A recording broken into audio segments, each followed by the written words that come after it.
આશ્રમ એ ખૂબ જાણીતો છે. જી, એક એવા લોકોની એક સવાર કે જે એક દિવસ પોતાની ઓળખાણ પણ એમને ખુદને ખબર નથી, પોતાનો ચહેરો ઘણા મહિનોથી એમને ખુદે જોયો નહોતો.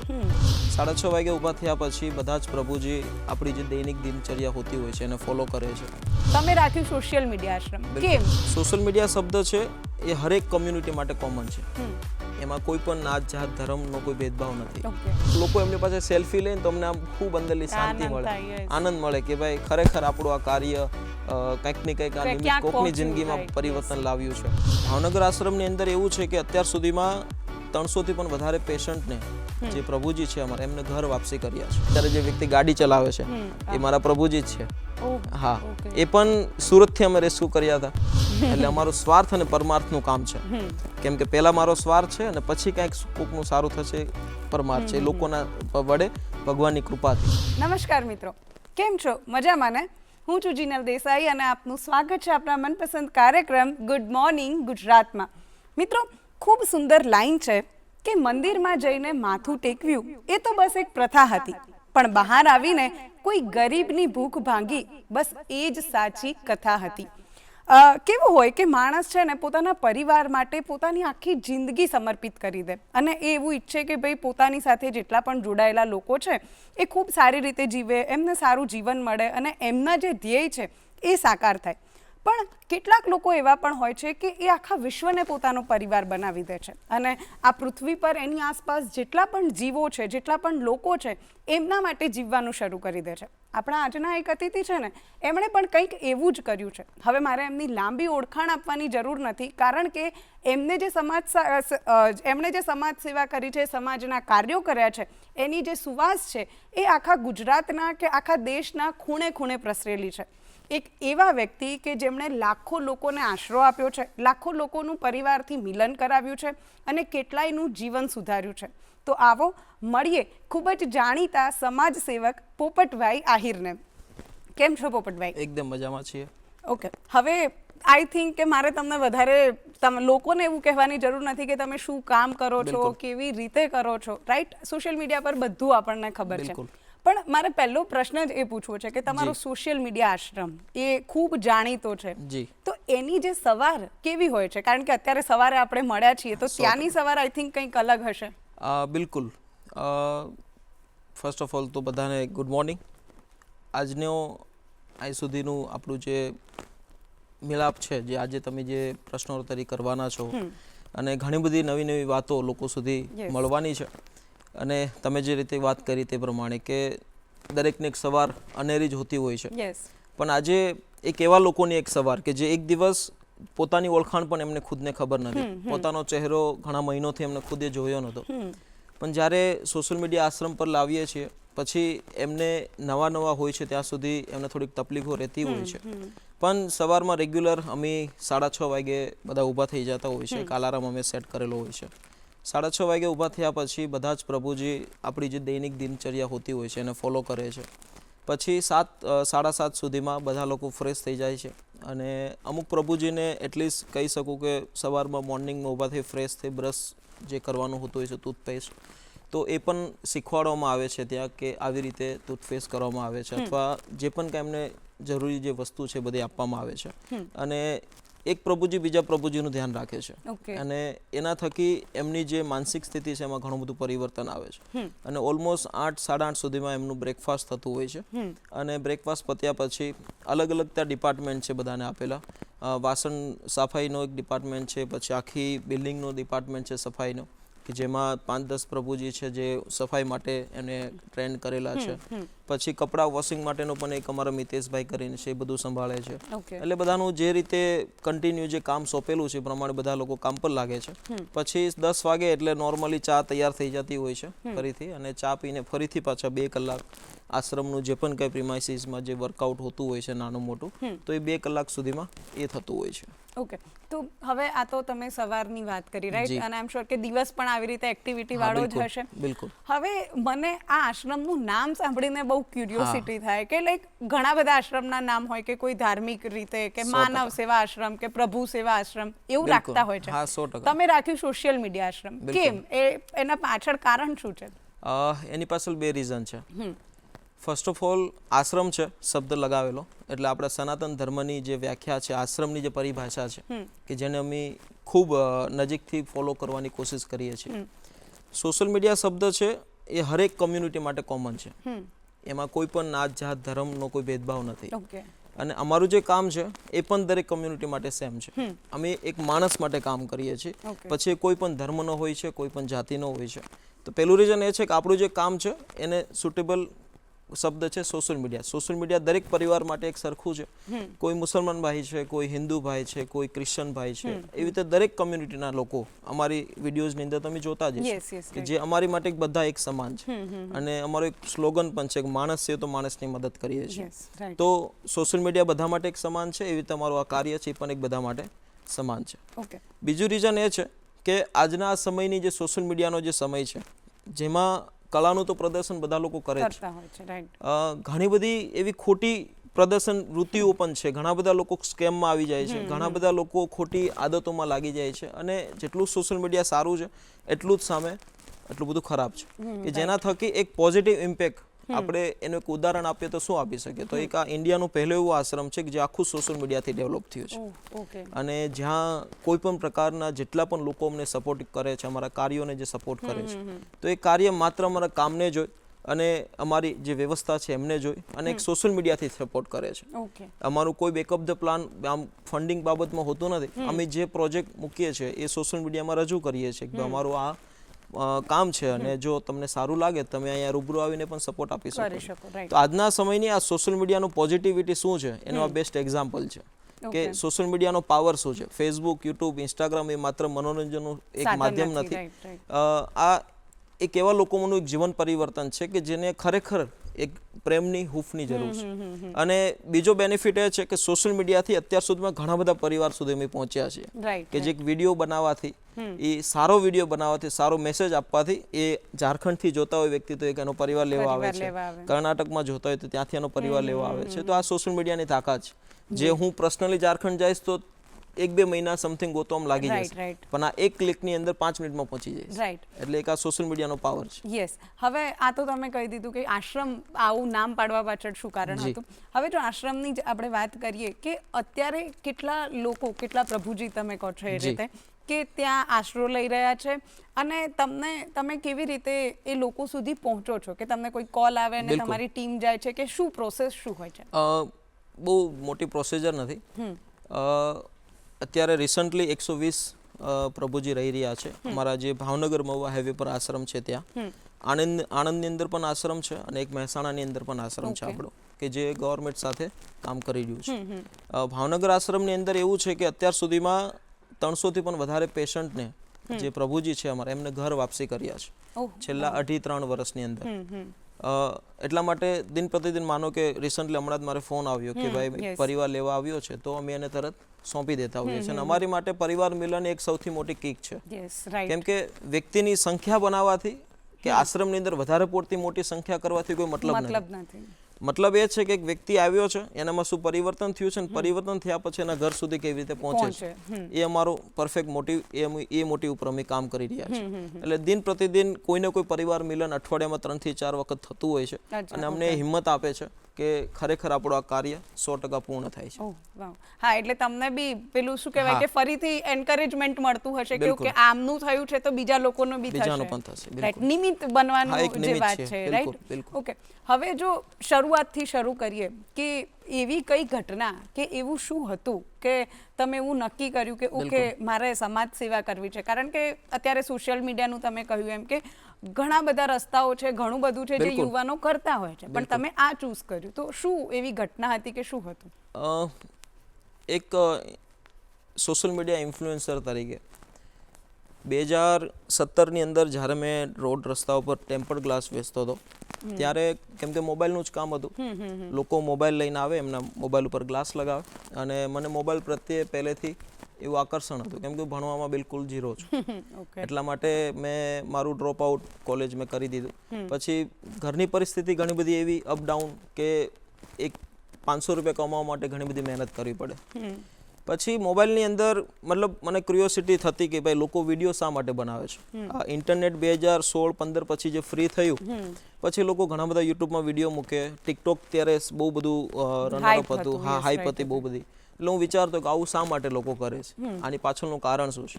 એ ખબર પડી કે ભાઈ as a Google AdSense through તમને એમાં એક રેવન્યુ જનરેટ થતી હોય છે અને તમે તમારી કળા જે છે, તમારી આવડતને લોકો સુધી પહોંચાડી શકો છો. ત્યારે હું કોમેડી વિડીયોઝ બનાવતો ટિકટોકની અંદર, ત્યાં ટેમ્પર ગ્લાસ વેચતા અને પછી લોંગ વિડીયો જે ફોર્મ હોતું હોય છે 10 મિનિટ પ્લસનો, પછી એ પણ વિડીયો બનાવ્યા. ડીઓપી કેવી રીતે થાય છે, સ્ક્રિપ્ટિંગ કેવી રીતે લખાય છે, પછી આખું એક વિડીયો કેવી રીતે, ફિલ્મી ડ્રામા કેવી રીતે બને છે, એનું મને શીખવાની અંદરની ચાહત હતી અને હજી પણ શીખી જ રહ્યો છું. તો એઝ અ કન્ટેન્ટ ક્રિએટરની એક ચાહના હોય છે કે સારો કન્ટેન્ટ લોકો સુધી પહોંચે. ત્યારે કોમેડી કન્ટેન્ટ હતો. પછી દિલ્હી, પછી અલગ અલગ હૈદરાબાદ, એ બાજુ જે ક્રિએટરો હતા એ કંઈક ને કંઈક યુનિક કરતા રહેતા, પણ ગુજરાતની અંદર એવું કશું એ સમયમાં નહોતું. કોમેડી કન્ટેન્ટ ચાલતા હતા, પણ પછી મને એમ થયું કે ચાલો આપણે આવી રીતે હેલ્પ માટેનું એક કન્ટેન્ટ બનાવીએ કે ભાઈ કંઈ ને કંઈ લોકોને ઉપયોગી બને. પછી ધીમે ધીમે એ કન્ટેન્ટ ઉપર કામ કર્યું તો લોકોને વધારે આમ પસંદ આવ્યું કે આ કંઈક નવું છે, આમાં કંઈકનું કોકનું સારું થઈ રહ્યું છે. પછી લોકોના ફોન આવવા લાગ્યા કે ભાઈ તમે સારું કામ કરો છો. અને એઝ અ કન્ટેન્ટ ક્રિએટર શું હોય કે ભાઈ આપણો વિડીયો મેક્સિમમ લોકો સુધી પહોંચે અને જો વધારે વ્યૂઝ આવશે તો એમને એક ઇન્કમ પણ સારી જનરેટ થશે. તો પછી ધીમે ધીમે એક પેશન્ટ હતા સુરતની અંદર રેલવે સ્ટેશન પાસે, તો એમને અમે રેસ્ક્યુ કર્યા. એના પગની અંદર સડો થઈ ગયો હતો અને બુઝુર્ગ હતા. ઘણા બધા લોકો ત્યાંથી પસાર થાય સ્ટેશન એરિયાથી, પણ લોકો એમની પાસે ન જતા. એટલે અમે એને લીધા, સુરતની એક હોસ્પિટલમાં લઈ ગયા પ્રાઇવેટ. ત્યાં એમનું જે પણ કંઈ ડ્રેસિંગ અંદર જીવાત ને બધું પડી ગયું હતું, બધું દૂર કર્યું. પછી એને અમે શેલ્ટર હોમ લઈ જતા હતા. ડૉક્ટરે કીધું કે હમણાં 2 દિવસ ખમો પછી એનું આપણે પ્રોસેસ કરશું. તો જેવા એમ્બ્યુલન્સ પરથી એમને નીચે ઉતાર્યા તો એ વ્યક્તિ બુઝુર્ગ હતા એટલે એમને દેહ ત્યાગ કરી દીધો અને મારા હાથમાં જ એમનું નિધન થઈ ગયું. અને પછી એવી અંદરથી થયું કે ભાઈ આવા તો અસંખ્ય લોકો છે કે જેમની પાસે લોકો જવા માટે ડરે છે, જેમને ખરેખર મદદની જરૂર છે. અને પછી એ કન્ટેન્ટ ઉપર વધારે અમે ફોકસ કર્યું અને એવા મેક્સિમમ લોકો સુધી પહોંચ્યા. અને પછી મારું જે ભૂતકાળ જે હતો મારા જીવનનો, એ મને રિયલાઇઝ થયું કે મારું આની પાછળની લાગણી કેમ મને એટલી બધી છે. તો મેં મતલબ એ કહેવાય ને એક પ્રસાદી હોય છે ભગવાનની, તો જોયું તો મને બધી વસ્તુ મારી સાથે રિલેવન્ટ થતી હતી કે આ જિંદગી તો મેં જીવેલી છે. જીવેલી મીન્સ કે મેં ખુદ અનાથ આશ્રમમાં ભણેલો છું અને મારા ફાધરને મેં જોયા પણ નથી, એટલે ઘરની પરિસ્થિતિ ખૂબ ખરાબ.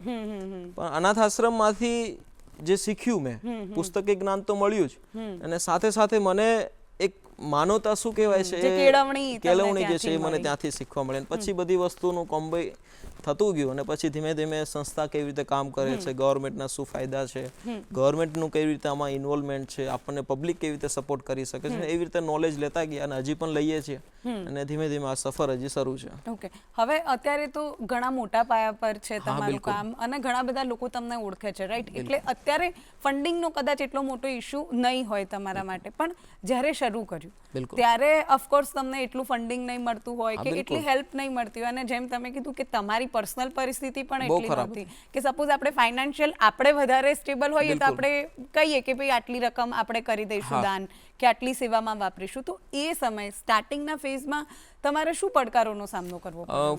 ફાઇનાન્શિયલી તમે જે વાત કરી તો જે પણ કંઈ હું ટફનમાં કમાતો હતો, પછી ધીમે ધીમે મારું જે પણ કંઈ સેવિંગ હતું 1500 એવી રીતે મહિનાના જે પણ 30-35 હજાર મળતા, એમાંથી માનો કે રાશન કીટ લેવી છે તો નોર્મલી 1500-2000 રૂપિયાને આવી જાય કોઈ એક માડી માટે અથવા એક પરિવાર માટે. તો નાનું મોટું જે કન્ટ્રીબ્યુશન જે છે એ ખુદના સેવિંગમાંથી અથવા ખુદના ખર્ચામાંથી જે બચેલી રકમ છે એમાં યુટિલાઇઝ કરતા હતા. પછી ધીમે ધીમે જે પણ કામ વિડીયોઝ વાયરલ થતા એવી રીતે યુટ્યુબનું પણ એક પેમેન્ટ આવતું હતું અને એમાંથી પણ કંઈક ને કંઈક ખર્ચાઓ પાર પડતા હતા. અને પછી લોકોને આમાં વધારે પડતી શું કહેવાય છે કે એક ચાહના જાગે કે આ કંઈક સારું થઈ રહ્યું છે તો આમાં આપણે પણ સપોર્ટ કરીએ.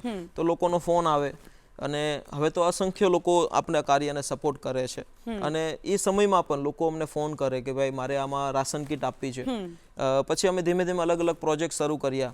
સુરતની અંદર મારું મતલબમાં આમ કર્મભૂમિ મારી સુરત છે એટલા માટે એક સિલાઈ મશીન, એમ્બ્રોઇડરી વર્ક અને ડાયમંડ વર્ક મોસ્ટ ફેમસ છે.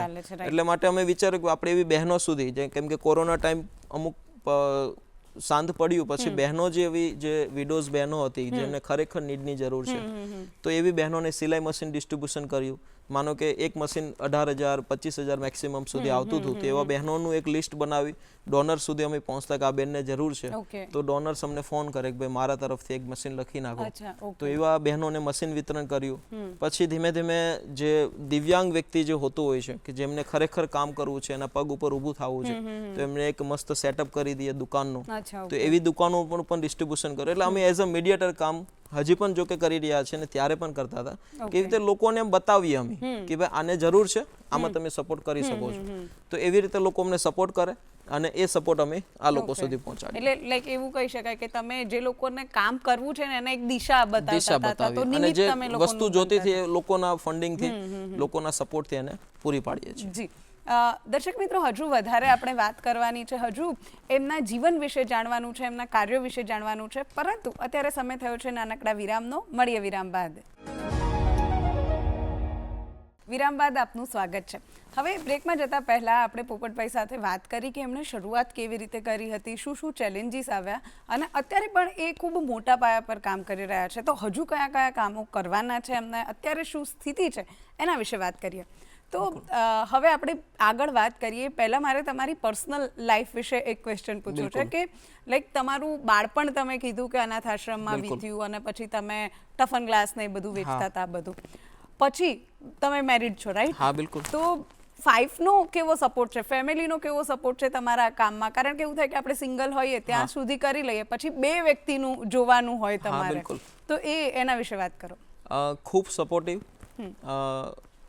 લાગણીને સમજી શકે, અને ખાસ કરીને મારા મમ્મી છે, અને એમની જે આખી જીવનની જે ઉતાર ચઢાવ ભરી જે કહાની છે, કેમ કે ફાધર નથી એટલે એમને એક એમના મતલબ જીવનની વાત કરું તો ઘણી બધી રીતે એમને સમાજની, પરિવારની અને પર્સનલ લાઈફની પણ ઘણી બધી એવી ઠોકરોમાંથી પસાર થયા છે, અને તેમ છતાં પણ એની અંદર ઘણી બધી હિંમત છે, અને હજી પણ એ જ હિંમત સાથે જીવી રહ્યા છે. એટલે એમાંથી મને ઘણું બધું શીખવા મળે છે કે જો એક માં થઈને એક એનું કર્તવ્ય એક બાળક પ્રત્યે પોતાનું નિભાવી રહી છે, અને અમને ઘણું બધી અત્યારે તો ઘણું બધું શીખવાડે છે કે આ વસ્તુનું ધ્યાન રાખવાનું, પબ્લિકમાં આવી રીતનું આપણે કામ કરીએ છીએ તો આ વસ્તુથી ડરીને રહેવાનું, કેમ કે જીવનની અંદર ડર હોવો ખૂબ જરૂરી છે. જો ડર નીકળી જશે તો કોઈ વસ્તુની આપણને ફિલિંગ, લાગણી સમજાઈ નહીં શકે. તો એ વસ્તુ મને મા પાસેથી ઘણું બધું શીખવા મળે છે. અને 2 વર્ષ સમથિંગ 2.5 વર્ષ સમથિંગ થયું છે મારા મેરેજને. તો મારા વાઈફ જે છે પાયલ, એ પણ ખૂબ સારી રીતે સપોર્ટિવ છે. શરૂઆતથી લઈને આજ સુધી પણ એ અમને, એની પાસેથી હું ઘણું બધું શીખું છું, કેમ કે મારું જે કામ જે છે, જે સમાજ પ્રત્યેની જે લાગણી જે છે, મારે જે પાર્ટનરની જે જરૂર હતી, તો ભગવાને જ તે ખબર નહીં એ રીતનો મિલાપ કરાવી દઈએ ને કે ઈશ્વર ઉપર બધું છોડી દઈએ ને તો ભગવાન ખૂબ સારું કરતો હોય છે. તો એ પણ ખૂબ સપોર્ટિવ છે, અને એ પણ મને ઘણું બધું શીખવાડે છે. અને પરિવારના દરેક વ્યક્તિ, મારા કુટુંબીજનો ખૂબ સારી રીતે આ કાર્યને અત્યારે સપોર્ટિવ છે. શરૂઆતમાં હતું એવું થોડુંક કે ભાઈ આ વિડીયો બનાવે છે, આમ છે તેમ છે, પણ ધીમે ધીમે કહેવાય ને કે ખરાબ પાણી એક ગ્લાસમાં ભરેલું હોય તો એ ડોલને કાઢતા થોડોક ટાઈમ લાગે. એટલે લોકોના વિચારો, પહેલાની જે વિચારધારા જે હતી ને, હજી પણ ઘણા બધા લોકો એ વિચાર સાથે સહમત છે, એમાં અમને કોઈ પ્રોબ્લેમ નથી કે ભાઈ એક હાથે સેવા કરીએ તો બીજા હાથને ખબર ના પડવી જોઈએ. તો એ માનસિકતા આજના સમય પ્રમાણે એક સાઈડ જોવા જઈએ તો ઓકે છે, અને એક બીજી બાજુ જોવા જઈએ તો કંઈક ને કંઈક સોશિયલ મીડિયાનો ઉપયોગ કરવો જોઈએ. તો એ ડોળ કાઢવા માટે પરિવારમાં પણ થોડોક ટાઈમ લાગ્યો હતો, અને ધીમે ધીમે અત્યારે એટલું સાફ પાણી થઈ ગયું છે કે આપણે જે પણ વિચાર રજૂ કરીએ છીએ તો દરેક એક્સેપ્ટ કરે છે, અને ખૂબ સારી રીતે મારા વાઈફ, પછી મારી ઘરે એક નાનો અમથો એકલવ્ય પણ છે કે જે પણ હંમેશા કહેવાય ને કે એક બાળકને એમ જોઈએ ત્યાં ખબર પડી જાય કે આની અંદર કઈ રીતના ગુણોનું ડેવલપમેન્ટ, એ પણ આશ્રમમાં હોય છે, પ્રભુજી સાથે રમે છે, અને એ પણ એમની જિંદગીમાં એક અલગ મજા સાથે જીવે છે. તો બધું જગ્યાએથી શીખવા મળે છે કે આપણી અંદર કેટલી ક્યુરિયોસિટી છે એ બાબતે શીખવાની. ઓકે, હવે તમે પ્રભુજીની વાત કરી જ છે, તો અત્યારે ઘણા બધા લોકોના સંપર્કમાં તમે આવ્યા હશો, તમે તમારા આશ્રમમાં એમને સ્થાન આપો છો, તો એવા કોઈ કિસ્સા કે એવા અનુભવ કે જે આમ કહીએ ને કે ટચ કરી જાય આપણને, લાઈક કે વાવ, એમ બસ જીવન સફળ થઈ ગયું, મારે જે કરવું છે ઇટ ઇઝ બસ આ જ, એમ એવો કોઈ કિસ્સો કે એવું કંઈ? એમાં તો અસંખ્ય કિસ્સાઓ છે, પણ અમદાવાદનો જ એક કિસ્સો છે. એક ભાઈ છે, એમનું નામ ધવલભાઈ છે, ધવલભાઈ પંચાલ કરીને છે. એમને અમે અમદાવાદના એક એરિયામાંથી રેસ્ક્યુ કર્યા હતા. ત્યારે મારા વાઈફ પણ સાથે હતા. મારી પાસે 3-4 કલાકનો ટાઈમ હતો, મેં કીધું ચાલો આપણે કંઈક એક મેસેજ મળ્યો છે તો આપણે ત્યાં જતા આવીએ. તો અમે ગયા, તો એ વ્યક્તિની ઘરની અંદર મતલબ દરવાજો ખોલ્યો એટલે તમે 2 મિનિટ ત્યાં ઊભા ના રહી શકો. ઓ બાપરે. એટલી ગંદકી અને એટલી ખરાબ પરિસ્થિતિ કે એ વ્યક્તિ 13 વર્ષથી મતલબ ઘરની બહાર નતા નીકળતા. ઓ બાપરે. અને ઉંમરની વાત કરું તો સમથિંગ 33-35 વર્ષ સમથિંગ હશે. એના ફાધર હતા પણ એ બુઝુર્ગ હતા. એ દીકરાની મતલબ દીકરો એનું ધાર્યું ના કરે, દીકરાનું ધાર્યું પપ્પા ના કરે. એટલે એવી પરિસ્થિતિમાંથી બધું સર્વાઈવ લોકો કરતા હતા અને એમને મારી પણ દેતા હતા. એટલે શું એક માહોલ આખો ખૂબ ખરાબ હતો. પછી એમને રેસ્ક્યુ કર્યા. એક આખો પહાડ જેટલો તો એનો માથાનો મતલબ વાળ હતા, એક પહાડ જેટલા. તો એને બધા રિમૂવ થયા. પછી એના આશ્રમ લાવ્યા. ધીમે ધીમે એનામાં મેં ચેન્જીસ જોયો. પછી એ પોતે પછી એની ભૂતકાળની વાત કહેતા કે ભાઈ હું એઝ અ MBA મતલબ ડિગ્રી પાસ આઉટ છું અને ખૂબ ભણતરમાં હોશિયાર હતા એ ભાઈ. પછી ધીમે ધીમે ત્યાં સોશિયલ મીડિયા આશ્રમ પર લઈને આવ્યા અમે. પહેલાં આણંદ આશ્રમ હતા, પછી ત્યાં લાવ્યા તો પછી એનામાં ખૂબ ચેન્જીસ આવ્યો. અત્યારે રસોડાની અંદર કેરટેકર કામ કરે છે. એટલે એની લાઈફને અમે જોઈએ તો અમને ઘણું બધું શીખવા મળે કે જો આ વ્યક્તિની એક લાઈફ એવી, એક દોર એવો હતો કે એક કચરાની માફક જિંદગી કે જ્યાં 1 મિનિટ ઊભું રહેવું આપણી માટે અસંખ્ય હતું. મતલબ પણ એમાંથી ચેન્જીસ થઈને અત્યારે ભગવાને આ કાર્યમાં અમને એટલી પ્રેરણા આપી અને એ નિમિત્ત અમને બનાવ્યા. તો એને જોયું તો અમને ખુશી મળે. પછી એક મિતેશભાઈ કરીને છે જે અમારું આખું કપડાં ધોવાનો ડિપાર્ટમેન્ટ સંભાળે છે. એ વ્યક્તિની કહાની પણ એવી હતી કે એમના ફેમિલી બધું US ફોરેનમાં બધું રહે છે. ફાધરની કંઈક પ્રોપર્ટી ઇસ્યુ હતો અને એમાંથી એને દિમાગમાં થઈ ગયું કે ભાઈ બસ હવે લાઈફ પૂરી થઈ ગઈ મારી. પછી વડોદરાની ગલીઓમાં આમ આટા ફેરા મારે. પછી એને અમે રેસ્ક્યુ કર્યા. એટલી ખરાબ પરિસ્થિતિમાં રેસ્ક્યુ કર્યા કે એ વ્યક્તિના વાળ પણ સમથિંગ 2-3 વર્ષ સુધી કપાવ્યા નતા. પછી એમને લઈ ગયા. પછી ત્યાં આશ્રમમાંથી એમનું જે પણ કંઈ મગજનો ડોળ હતો એ ધીમે ધીમે કાઢ્યો અને પછી ધીમે ધીમે એમનામાં રિકવરી જોઈ. તો અત્યારે એટલું રિસન્ટલી બધું જ કામ કરે છે કે એને જોઈને પણ ખુશી મળે છે. પછી મારા એક બીજા એક બહુ એક કહેવાય ને કે આમ તો લોકપ્રિય પણ છે અમારા મુકેશ મહારાજ છે કે જે એવી વડોદરાથી જ એમને લાલબાગ બ્રિજથી રેસ્ક્યુ કર્યા હતા. તો એમને જોઈએ છીએ અત્યારે તો લોકો એમની પાસે સેલ્ફી લઈને તો અમને આમ ખૂબ અંદરની શાંતિ મળે, આનંદ મળે કે ભાઈ ખરેખર આપણું આ કાર્ય કંઈક ને કંઈક આ નિમિત્ત કોકની જિંદગીમાં પરિવર્તન લાવ્યું છે.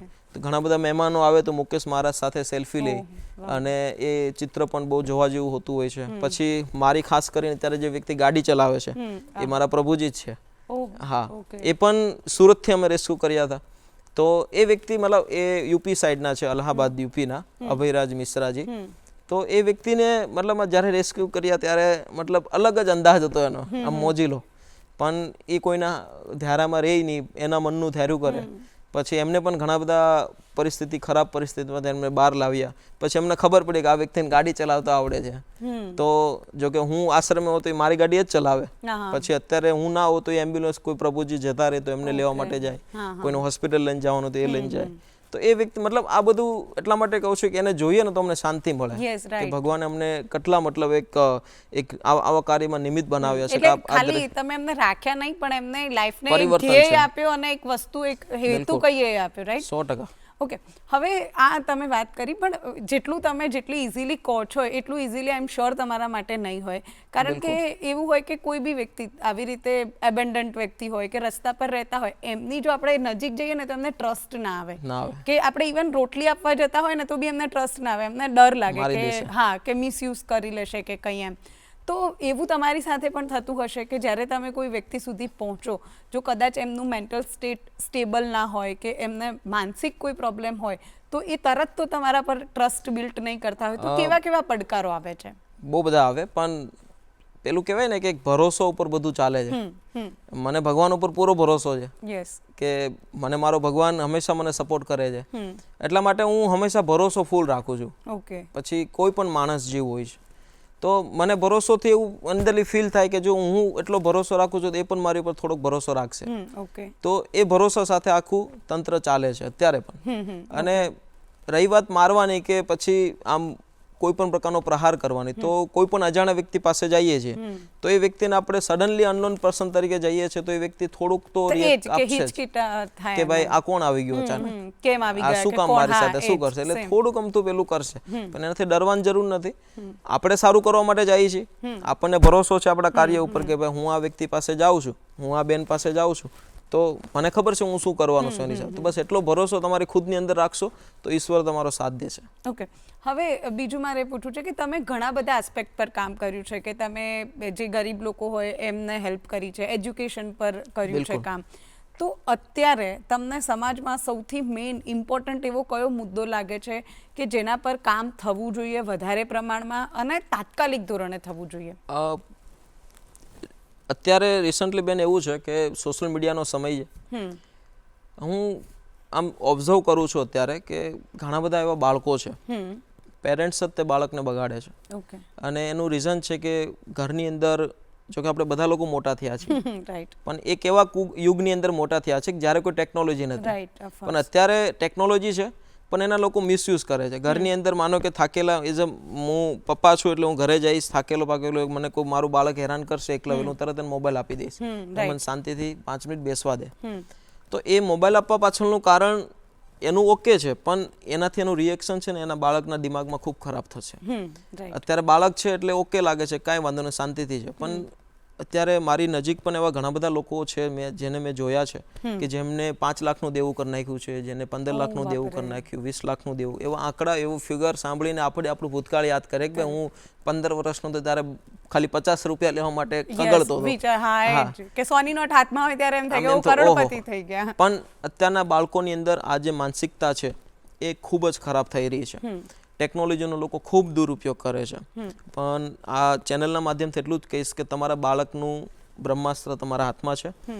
તમારા બાળકને તમારે નક્કી કરવાનું છે કે સારો સુસંસ્કારી વ્યક્તિ બનાવો છે કે પછી આતંકવાદી બનાવો છે. આતંકવાદી શબ્દ એટલા માટે બોલું છું કેમ કે જે બ્રહ્માસ્ત્રનો જે ઉપયોગ કરવો જોઈએ એ બ્રહ્માસ્ત્રનો ખોટી રીતે યુઝ કરે છે, અને એની અંદર ડિપ્રેશન આવે છે.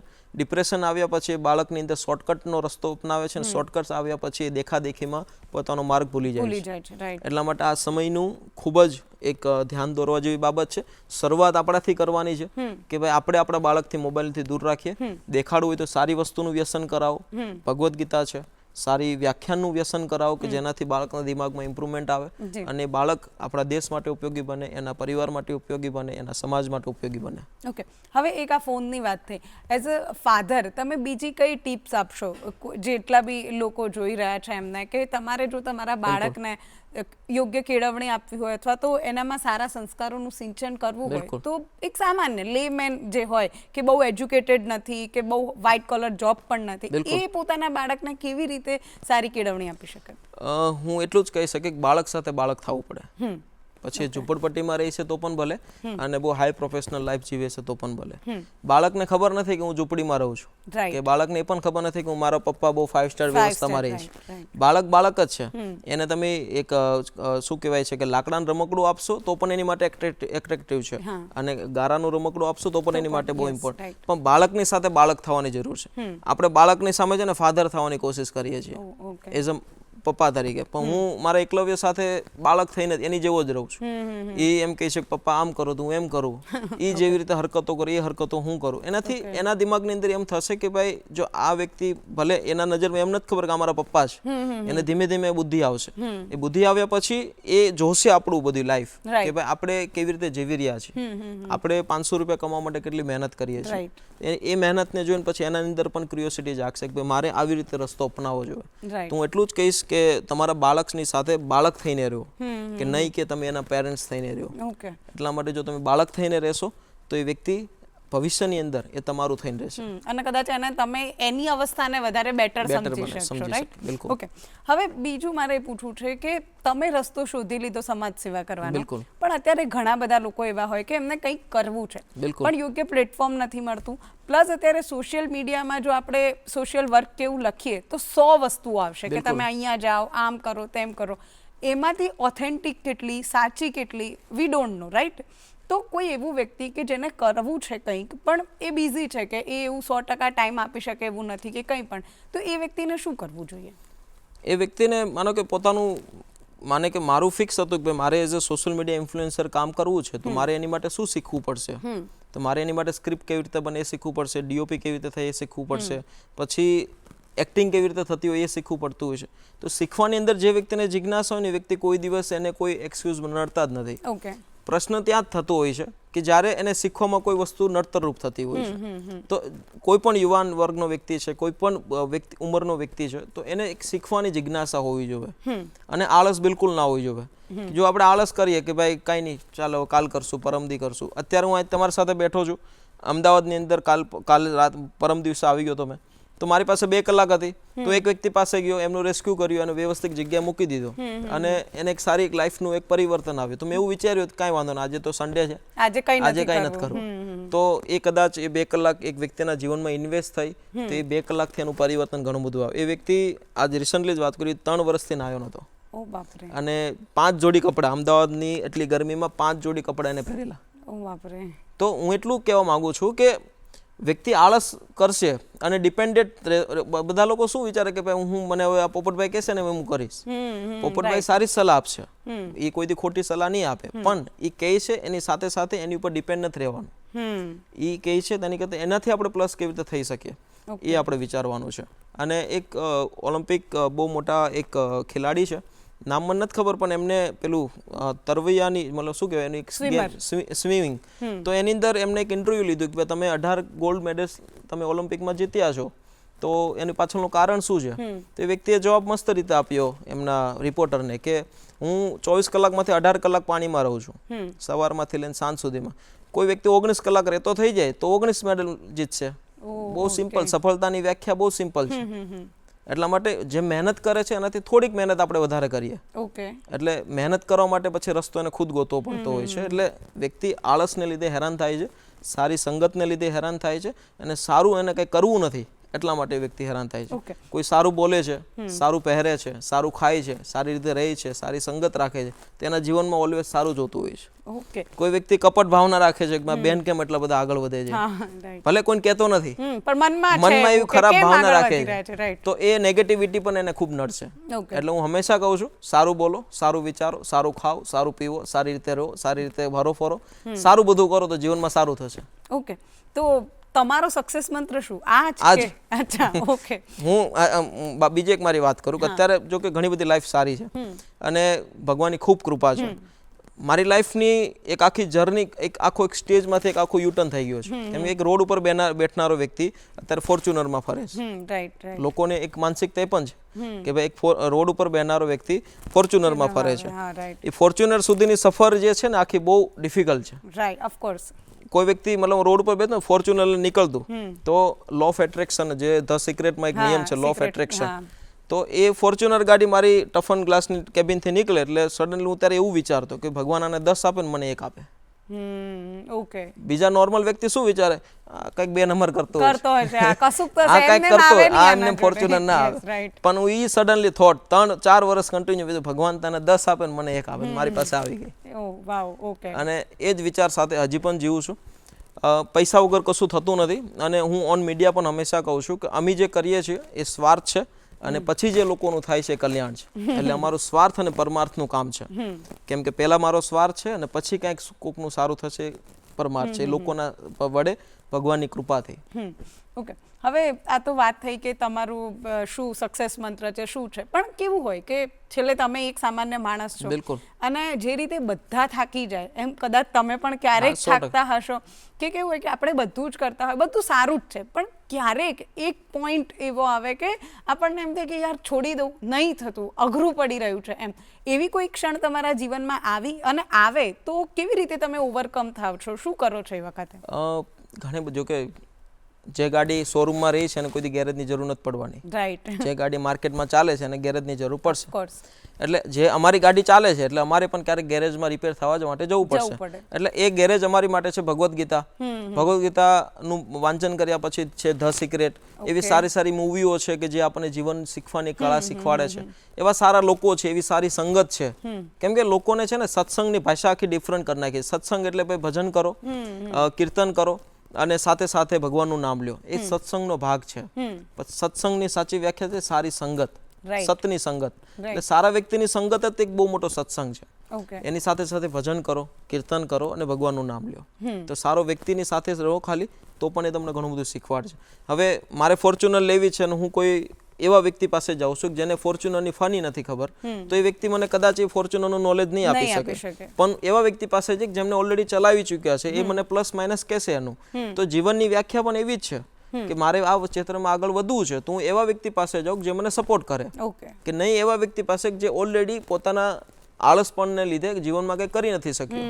તો બસ આ જ એક છે મંત્ર કે ભાઈ મહેનત કરો, મહેનત કરવાથી જીવનની અંદર ઘણા બધા રસ્તાઓ ખુલશે, અને ગેરેજની જરૂર પડે તો આ સત્સંગની વ્યાખ્યાને અપનાવો. ઓકે, તમારા રોલ મોડેલ કોણ છે? કોઈ એવું વ્યક્તિ અથવા તો કોઈ એવું પુસ્તક કે એવું કંઈક કે જે હંમેશા એમાંથી તમને પ્રેરણા મળી હોય? મારી માં જ છે કે જે મને ખૂબ સારી રીતે સપોર્ટિવ છે અને ખૂબ એના જીવનની આખી વ્યાખ્યામાંથી ઘણું બધું શીખું છું.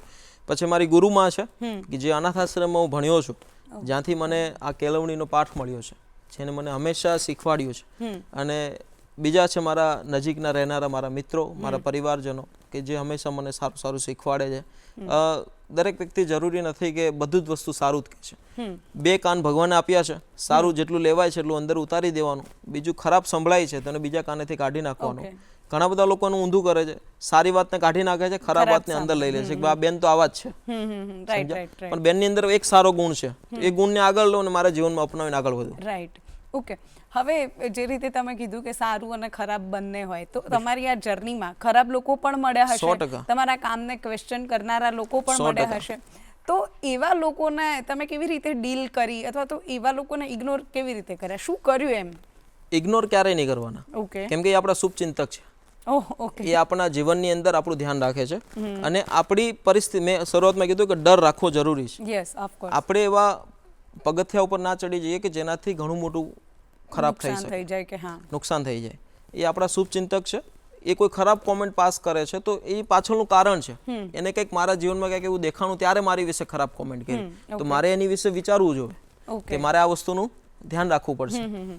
બીજી વસ્તુ કે એમની તુરંત આન્સર આપવાથી કોઈ મતલબ નથી. માનો કે તમે મારી વિશે ખરાબ કોમેન્ટ કરી તો હું તરત જ તમને જવાબ આપી દઉં, તો એ કદાચ મારી કોઈ મૂર્ખામી હોઈ શકે, પણ તમારા પ્રશ્નનો જવાબ મારે કોઈ મારા કામથી આપવો પડશે, કે એવું કોઈ કામ કરું કે જેથી તમને ઓટોમેટિક જવાબ મળી જાય. એવા ઘણા બધા, કેમ કે જેટલા ફોલોવર છે એટલા 3 ગણા બીજા અનફોલોવર પણ લોકો છે, તો એવું જરૂરી નથી કે તમારા કાર્યને બધા જ લોકો પસંદ કરે છે. એવા અસંખ્ય લોકો છે કે જે તમારા કાર્યથી નાખુશ છે, તો એવા લોકોને કામથી જ તે જવાબ આપવો પડતો હોય છે, કે નહીં કે શબ્દોથી. તમે એને કામ કરીને બતાવો કે નહીં આપણે આ કરી શકીએ છીએ, ભૂલો થઈ એમાંથી સુધારો કરો અને પછી એમાંથી આગળ વધો. ઓકે, હવે કામ તમે ઘણા બધા કરો છો, ફ્યુચરમાં કોઈ પ્રોજેક્ટ નવો શરૂ કરવાનો વિચાર કે એવું કંઈ ખરું? રિસન્ટલી તો અમારો એક દિવાળી પછીનો એક એવી બહેનો માટે કે જેમને માતા પિતા નથી અથવા ભાઈ નથી, તો એવી બહેનોના એક જવતલિયા સમૂહ લગ્નનું આયોજન કર્યું છે, કે જેની અંદર આપણા પ્રભુજી જ તે એ બહેનોની જે જવતલ હોમવાની જે પ્રથા જે છે, આપણી રસમ જે છે, એમાંથી એક જવતલ આપણા પ્રભુજી હોમ છે. તો આ એક અમારો અપકમિંગ પ્રોજેક્ટ કહી શકીએ કે પછી એક સેવા કહી શકીએ, જે કહી શકીએ, એ લોકોના માધ્યમથી, લોકોના વડે અને ભગવાનની કૃપાથી સાકાર થવાનું છે. ઓકે, હવે લાસ્ટ ક્વેશ્ચન છે મારો, કે સોશિયલ મીડિયા અત્યારે તમે જે રીતે કીધું કે પ્રોઝ પણ છે એના, કોન્સ પણ છે, તમે કેવી રીતે યુઝ કરો છો, રાઈટ? તો ત્યારે ઘણા બધા યુવાનો કહીએ કે યુથ જે છે આપણું, એ ઘણી રીતે સોશિયલ મીડિયાનો યુઝ કરી રહ્યું છે, સારું પણ છે, ખરાબ પણ છે. તો જે લોકો ખરાબ રીતે યુઝ કરે છે અથવા તો એનો મિસયુઝ કરે છે, એ લોકોને તમે શું સલાહ આપશો? અને એક સમાજ સેવક તરીકે આપણું જે યુથ છે એને શું કહેશો કે આપણે આ સમાજને જો બેટર બનાવવો હોય તો આપણે શું કરવું જોઈએ? જે આપણી પાસે જ્ઞાન છે, જે ભગવાને આપણી અંદર જે એક જ્યોત જગાડી છે કે ભાઈ આ વસ્તુથી જો હું લોકોને કહીશ તો લોકોનું કદાચ 2 લોકોનું સારું થશે. કોઈ પણ કન્ટેન્ટ ક્રિએટર છે એ સારી રીતે અને ખરાબ રીતે જે પોતાનું પ્રેઝન્ટેશન આપે છે એમાંથી એને વ્યૂ બંનેને મળશે, ઇન્કમ પણ સારી થશે, પણ જ્યારે રસ્તા પરથી નીકળશે ત્યારે જે સારી વસ્તુ કહે છે તો એની પાસે લોકો આવીને સેલ્ફી લે છે, પણ જે વ્યક્તિ મતલબમાં કંઈ ને કંઈક દૂષણ ફેલાવે છે તો કદાચ એ જવાબ એને ત્યાં જ મળી જશે કે ભાઈ સમાજ મને બધી જ રીતનું એક્સેપ્ટ નથી કરતો, મને આમાંથી પૈસા મળે છે, મને આમાંથી વ્યૂઝ મળે છે, તેવું જરૂરી નથી કે વ્યૂઝ મારી સાથે સેલ્ફી લે, કેમ કે સેલ્ફી પણ એક જીવનનો બહુ મોટો એક એવોર્ડ છે, અચીવમેન્ટ છે કે ભાઈ ખરેખર આપણા કાર્યને લોકો સેલ્ફી લે છે કે આ વ્યક્તિ પાસે આપણે શીખવા જેવું છે. તો જેટલા લોકો યુટ્યુબ સાથે જોડાયેલા છે, સોશિયલ મીડિયામાં જોડાયેલા છે, તેને હું એટલું જ કહીશ કે કંઈક સારી વસ્તુ લોકો સુધી પહોંચાડો. તમારી પાસે કોઈ પણ પ્રકારનું જ્ઞાન છે, તમારી પાસે કોઈ પણ પ્રકારની આવડત છે, તો લોકોને આપણે શું શીખવાડી શકીએ છીએ એ વધારે મહત્વનું છે. અને બીજી વાત કે આપણે આપણી પ્રકૃતિનું ધ્યાન રાખીએ, આપણી આજુબાજુમાં રહેલા દરેક જીવનું ધ્યાન રાખીએ, તો ભગવાન આપણું પર્સનલ ધ્યાન રાખશે. એનું મને પર્સનલ અનુભવ છે. ઓકે, હવે એક રેપિડ ફાયર રાઉન્ડ છે. બિલકુલ. સમાજ સેવા એટલે તમારા માટે શું? બીજાની માટે સારું વિચારવું. ઓકે, પોપટભાઈ આહિરને કઈ રીતે લોકો યાદ રાખશે તો તમને ગમશે? કાર્યથી. ઓકે, ટીકા કરનારા લોકો માટે 2 શબ્દ. તમારી પાસેથી ઘણું બધું શીખવું છું અને આવી જ રીતે મારું ધ્યાન રાખજો. સમાજ સેવા માટે સૌથી વધારે શેની જરૂર પડે? પ્રેમ, સપોર્ટ, સહકાર. ઓકે, અને જો સમાજ સેવક તમે ના હોત તો શું હોત? કદાચ કોઈ એવી કંપની સાથે જોડાયેલો માર્કેટિંગ ફિલ્ડની અંદર જેમાં હું કામ કરતો હોત. Okay, done. Thank you so much. હજુ ઘણી બધી વાતો છે પણ આપણી જોડે સમય ઓછો છે. Thank you. પણ તમે જેટલી પણ વાતો કરી, આઈ એમ શ્યોર આપણા જે દર્શકો છે એમને મજા આવી હશે અને એમની સવાર જે છે સુંદર બની ગઈ હશે, રાઈટ? Thank you. અને તમે અમારી સાથે જોડાયા એના માટે પણ ખૂબ ખૂબ આભાર. બિલકુલ, ખૂબ અમને પણ ખૂબ આનંદ થયો કે આજે એક એવી ચેનલ કે જેની સાથે એક નાની એમથી એક જીવનની યાદ પણ છે. Of course. દૂરદર્શન જ્યારે હું મારા ગામ વાઘનગર રહેતો હતો ત્યારે પેલા ઓલા શું હતા પેલા એન્ટેના હતું, ત્યારે રામાયણ અથવા રામાયણ સિરિયલ છે, મહાભારત છે, ત્યારે અમારા દાદાને મને કહેતા ઉપર ચડતું અને હલાવ સિગ્નલ આવે. એટલે ઘણી બધી યાદો છે. અને દૂરદર્શન દરેક એવા લોકો સુધી પહોંચે કે જે ખરેખર આ ચેનલના માધ્યમથી એક સારી વસ્તુ શીખે અને સારી વસ્તુ જોવે. અને આ ચેનલની અંદર ઘણો બધો મોટો ઇતિહાસ પણ છે. અને બસ અમને અહીંયા બોલાવી એની માટે થેન્ક યુ. અને ખૂબ આનંદ થયો તમારી સાથે વાત કરીને પણ. અને કંઈક ને કંઈક લોકો સારું આ વાતથી શીખે, બસ એ ઓફકોર્સ આઈ એમ શ્યોર જેટલા દર્શકોએ આજે જોયું છે એમણે કંઈક ને કંઈક તો શીખ્યું હશે, અને કંઈ નહીં શીખ્યું હોય તો એટલીસ્ટ એ શીખ્યું હશે કે ભાઈ સાચા મનથી જો તમે ઈચ્છો ને તો તમે કંઈ પણ કરી શકો. કે તમે જેમ કીધું કે એક ટફન ક્લાસ વિથ, તો છોકરો જો ફોર્ચ્યુનર લઈ શકે તો તમે ધારો તો કંઈ પણ કરી શકો. તો દર્શકો, આજે આપણે વાત કરી પોપટભાઈ આહિર સાથે. હવે આવતા એપિસોડમાં નવા અતિથિ સાથે વાત કરવાના છીએ, પરંતુ એ પહેલા મારે કેટલીક વાત તમને એ કહેવી છે કે જો તમારા કોઈ પણ પ્રતિભાવ હોય આ શો વિશે, તમારે આ શો વિશે કંઈ લખવું હોય તો અમને ગુડ મોર્નિંગ ગુજરાત show@gmail.com પર લખીને મોકલો, અમને ખૂબ ગમશે. અને આ સાથે બીજી એક વાત એ પણ છે કે જો તમે આ ટીવી પર આ શો મિસ કરી દો છો તો તમે ચોક્કસથી ડીડી ન્યૂઝ ગુજરાતી આપણી જે યુટ્યુબ ચેનલ છે એમાં તમે આખો એપિસોડ નિહાળી શકશો અને તમને આ વાતો જે છે એને ફરીથી જાણવી અને માણવી ગમશે.